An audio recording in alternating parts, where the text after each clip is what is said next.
Hello friends, हम अपनी इस वीडियो में पर्सनैलिटी के बारे में बात करने वाले हैं कि जो एक पर्सन है उसकी पर्सनैलिटी क्या होती है, उसे अच्छे से समझेंगे। तो देखिए, पर्सनैलिटी जो है उसका हिंदी में मतलब होता है व्यक्तित्व, ठीक है। और वैसे जो पर्सनैलिटी एक वर्ड है, लैटिन वर्ड है, जिसका मतलब होता है मास्क। इसका मतलब क्या हो गया कि जो पर्सनैलिटी है वो मतलब एज अ मास्क होती है किसी की इंटरनल एबिलिटी या फिर इंटरनल अपीयरेंस। ऐसा कुछ नहीं होता है। इसे हम एक एग्जाम्पल से समझते हैं। जैसे मॉडर्न टाइम में जब भी हम सब मतलब रामलीला देखते हैं, जो रामलीला शो करने वाले आर्टिस्ट होते हैं तो उन्होंने मास्क लगाया होता है। वो एक राम की तरह बनता है, उसमें एक सीता की तरह होती है और एक लक्ष्मण की तरह होता है। तो उनका क्या है, उनकी पर्सनैलिटी उस मतलब पूरी की पूरी आर्ट के अंदर वो पर्सनैलिटी दिखती है। तो इसका मतलब समझ आया कि जैसे पर्सनैलिटी है वो मास्क होता है, कि जैसा पर्सन है मतलब अपने आप को शो करता है वो उसकी पर्सनैलिटी होती है। और जो ऑर्डिनरी मतलब जो व्यू होता है, लोग जैसे कॉमन लोग हैं वो पर्सनैलिटी को कैसे कंसीडर करते हैं। पर्सनैलिटी को ऐसे कंसीडर करते हैं कि सामने वाला पर्सन कैसा दिख रहा है। जैसे मैं हूँ, मैं कैसी दिख रही हूँ, मेरी पर्सनैलिटी, इससे मतलब हम जज करते हैं कि किसी की पर्सनैलिटी कैसी है। लेकिन जो साइकोलॉजिकल पॉइंट ऑफ व्यू है उसमें जो हमारी पर्सनैलिटी है उसका मीनिंग बिल्कुल ही अलग है। तो यहाँ पर ना बहुत सारे व्यू दिए गए हैं, मतलब फिलोसफिकल व्यू दिए गए हैं, जिसमें आता है जर्नल व्यू आ जाता है। तो जर्नल व्यू है, उसके अंदर जो ऑलराउंड डेवलपमेंट होती है ना पर्सन की, उसे मतलब उसकी पर्सनैलिटी के तौर पे देखा जाता है। सेकंड आता है फिलोसफिकल व्यू। तो जो फिलोसफिकल व्यू है उसमें किसी भी पर्सन के कंप्लीट जो कैरेक्टरिस्टिक्स होते हैं उनको देख लेते हैं हम। फिर आता है आपका सोशियोलॉजिकल व्यू। सोशियोलॉजिकल व्यू के अंदर जो भी मतलब पर्सन है वो सोशल पॉइंट ऑफ व्यू से कितना इम्पोर्टेंट है वो उसकी पर्सनैलिटी को डिफाइन कर देते हैं। इसके बाद आता है psycho analytical view. Psycho analytical view के अंदर जो पर्सन होता है उसके अंदर तीन जो मतलब वर्च्यू होते हैं, जैसे आईडी होगी, उसकी उसकी ईगो होगी, उसकी सुपर ईगो हो गई। इन चीजों को हम देखते हैं। फिर हम बात करते हैं, ये तो होगी हमारी पर्सनैलिटी, मतलब उसका मीनिंग कि कैसे पर्सनैलिटी को देखा जाता है साइकोलॉजिकल पॉइंट ऑफ व्यू से। फिर आता है कि कैरेक्टरिस्टिक्स क्या हैं पर्सनैलिटी के। एक तो हमारी पर्सनैलिटी मतलब बहुत सारे कैरेक्टरिस्टिक्स हैं, तो हम देखते हैं जैसे पर्सनैलिटी है वो कॉम्बिनेशन है हेरिडिटी का, एनवायरनमेंट का। एक तो कोई भी पर्सन है, मान लेते हैं वो जिस एनवायरनमेंट में पैदा होता है या उसके पेरेंट्स हैं, ठीक है, तो जो उसके हेरिडिटी कैरेक्टर हैं, ठीक है, जो उसको पेरेंट्स से मतलब मिलते हैं, तो उनपे भी तो उसकी पर्सनैलिटी डिपेंड करती है कि वो अच्छा है, बुरा है, अपने पेरेंट्स की तरह ऐसा है वैसा है, वो चीजें। और एक इन्वायरमेंट, जैसे जहाँ जैसे इन्वायरमेंट में अच्छे बुरे में रहता है तो वैसे उसकी पर्सनैलिटी डेवलप होती रहती है। तो पर्सनैलिटी का मतलब ये भी है कि ये डेवलपमेंट भी होती है, ठीक है। उसके बाद आता है कि जो पर्सनैलिटी है वो एक डायनेमिक ऑर्गेनाइजेशन है। डायनेमिक ऑर्गेनाइजेशन का मतलब क्या है कि ये एक ऑर्गेनाइजेशन है जो कि चेंज होती रहती है। जैसे आज कोई पर्सन है ऐसा है, कल को वो ठीक है चेंज हो गया, तो इसका मतलब यही है कि ये डायनेमिक ऑर्गेनाइजेशन है, मतलब चेंज होती रहती है। इसके बाद इसका एक कैरेक्टरिस्टिक है साइकोफिजिकल। मतलब ये है कि किसी भी पर्सन की जो पर्सनैलिटी है वो किस बात पर डिपेंड करती है कि उसका मतलब उसकी बॉडी और उसका माइंड दोनों एक साथ काम कर रहे होते हैं, ठीक है। जैसे उसका माइंड मतलब उसको ऑर्डर देता जाता है, उसकी बॉडी उसी वे में मतलब एक्ट करती जाती है। तो ये भी एक कैरेक्टरिस्टिक है हमारी पर्सनैलिटी का। एक चीज आती है कि यूनिक और कैरेक्टरिस्टिक पर्सनैलिटी होती है सबकी, ठीक है। ये हमारा फोर्थ पॉइंट आ जाता है कि सब सारे के सारे पर्सन है वो एक जैसे नहीं होते हैं, सबका यूनिक कैरेक्टर है, ठीक है। और दूसरी बात आती है कि वो बिहेव भी मतलब डिफरेंटली यूनिकली करते हैं, ठीक है।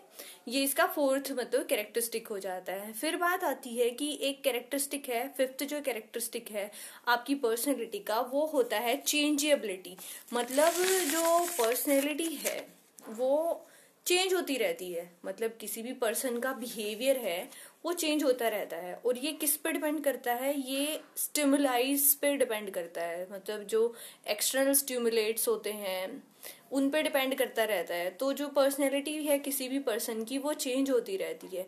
इसके बाद आता है पर्सनैलिटी। पर्सनैलिटी के अंदर सेल्फ कॉन्शियसनेस। तो ये एक इम्पोर्टेंट कैरेक्टरिस्टिक होता है पर्सनैलिटी का। सेल्फ कॉन्शियसनेस बहुत ही ज़्यादा ज़रूरी है। तो इसमें ना सेल्फ कॉन्शियसनेस कैरेक्टर के बारे में जो भाटिया है, मतलब ये एक साइकोलॉजिस्ट हैं HR भाटिया, इन्होंने क्या कहा है कि जैसे सेल्फ कॉन्शियसनेस की बात जब हम करते हैं तो वो ज़्यादा से ज़्यादा ह्यूमन बीइंग में ही प्रेजेंट होती है। इसलिए ही हम ह्यूमन बीइंग की पर्सनैलिटी को डिफाइंड करते हैं। हम किसी कुत्ते की पर्सनैलिटी को डिफाइंड नहीं करते, हम किसी और एनिमल की पर्सनैलिटी को डिफाइंड नहीं करते। तो उनका कहने का मतलब यही है कि ह्यूमन के अंदर सेल्फ कॉन्शियसनेस है, इसलिए हम यहाँ पर पर्सनैलिटी की बात करते हैं। ठीक है। उसके बाद अगला जो कैरेक्टरिस्टिक आता है कि पर्सनैलिटी के अंदर एबिलिटी होती है एडजस्टमेंट की। कि कोई पर्सन है, उसकी पर्सनैलिटी है कि वो अपने जो अपना इन्वायरमेंट है उसके अकॉर्डिंग अपने आप को अडोप्ट कर लेता है, वहाँ एडजस्ट कर लेता है। तो उसकी पर्सनैलिटी हम यहाँ डिफाइंड करते हैं कि अडॉप्ट करने की पर्सनैलिटी है उसकी। उसके बाद जो नेक्स्ट आता है वो आता है कि गोल डायरेक्टेड आता है। पर्सनैलिटी हमेशा गोल डायरेक्टेड होती है कि किसी भी पर्सन को हम जैसे ऐसे डिफाइंड करते हैं कि हाँ उसने तो ये काम करना है, तो उसकी ऐसी पर्सनैलिटी है कि वो गोल डायरेक्टेड है कि हाँ वो ये काम करेगा। उसके बाद आता है कि जो सबसे ज़्यादा इम्पोर्टेंट चीज़ होती है पर्सनैलिटी को जो डिफाइंड करती है वो होती है स्ट्रॉन्ग विल पावर। तो देखो जहाँ भी जिस पर्सन में भी स्ट्रॉन्ग विल पावर होगी वो इंसान मतलब जल्दी से अडॉप्ट हो जाएगा किसी भी तरह के इन्वायरमेंट में, अपना जैसे काम करेगा स्ट्रॉन्ग विल पावर के साथ। तो उसकी जो एबिलिटी है और उसकी जो पर्सनैलिटी की डेवलपमेंट है वो बहुत ही ज़्यादा होगी। अगर किसी के अंदर स्ट्रॉन्ग विल पावर नहीं है तो उसकी लाइफ बिल्कुल डिस्टॉर्टेड हो जाएगी। उसके बाद आता है देखो जो पर्सनैलिटी है वो सीधा का सीधा माइंड से रिलेट करती है। ठीक है। तो जो माइंड है उसकी भी जो चीज़ें जो लेयर कह सकते हैं या कुछ भी 3 तरीके से डिपेंड करती है। जैसे कॉन्शियस माइंड है हमारा, अनकॉन्शियस माइंड है, सेमी कॉन्शियस माइंड है। तो उनकी जो एबिलिटी है तो उस पे भी डिपेंड करती है। तो इसमें जैसे देखो ब्रेन के 3 पार्ट हम बता रहे हैं कि कॉन्शियस पार्ट, अनकॉन्शियस और सेमी कॉन्शियस।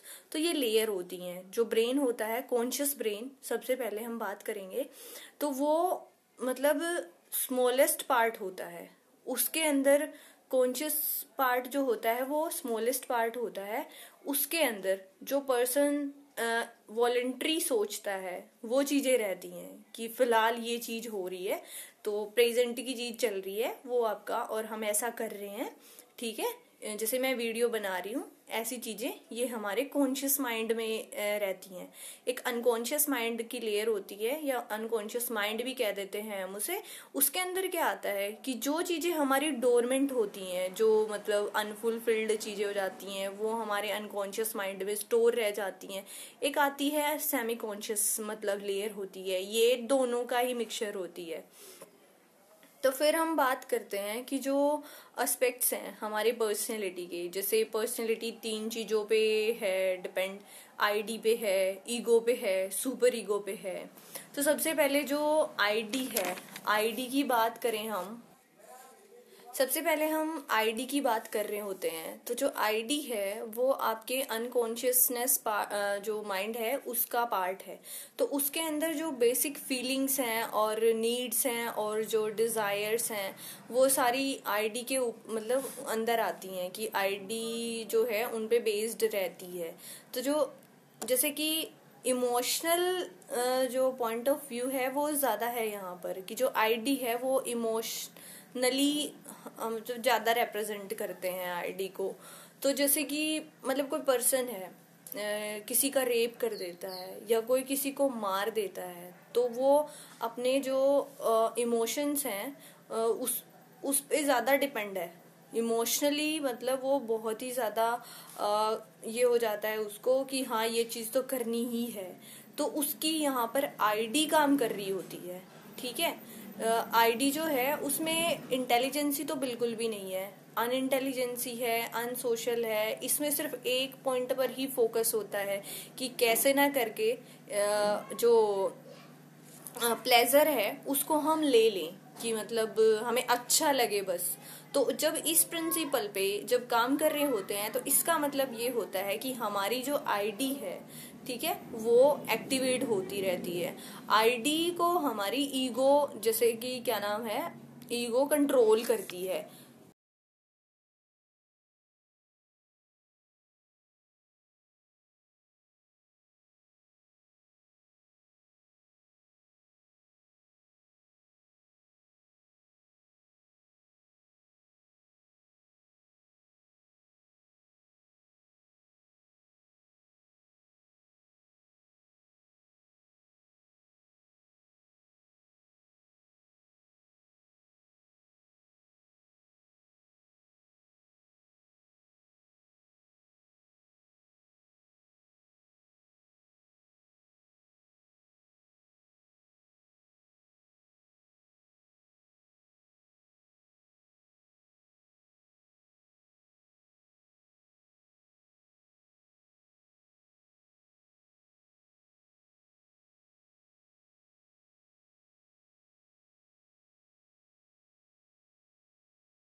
अब हम सेकंड क्वालिटी की बात करते हैं पर्सनैलिटी की, जो कि ईगो है। तो जो ईगो है वो हमारी आईडी को कंट्रोल करती है।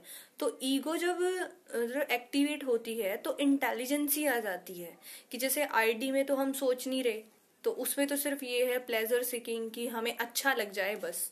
लेकिन ईगो में क्या होता है कि ग्राउंड रियलिटी पे चला जाता है पर्सन। जैसे कि बच्चे को ही लगा लो, किसी को, उसको ये है कि खाना है, मतलब उसे भूख लगी है, तो इसका मतलब ये नहीं है कि वो हर एक चीज को उठा के खा जाएगा।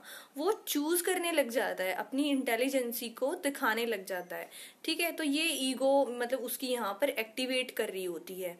इसके बाद आ जाती है सुपर ईगो। सुपर ईगो क्या होती है कि जब कोई जो पर्सन है या बेबी है या कोई भी है, ठीक है, जब क्या होता है कि जो पेरेंट्स से मिली हुई ट्रेडिशनल जो चीजें हैं वो उस पे हैवी होने लग जाती हैं, मतलब एक्स्ट्रा में, मतलब जब वो हर एक चीज पे ध्यान देने लग जाता है तो वो उसकी सुपर ईगो बन जाती है।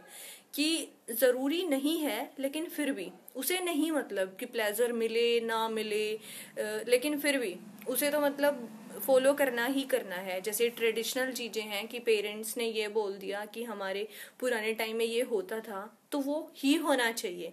तो यहाँ पर किसी भी पर्सन की क्या सुपर ईगो काम करना शुरू कर देती है। तो ये होती है personality psychological point of view से। Thank you.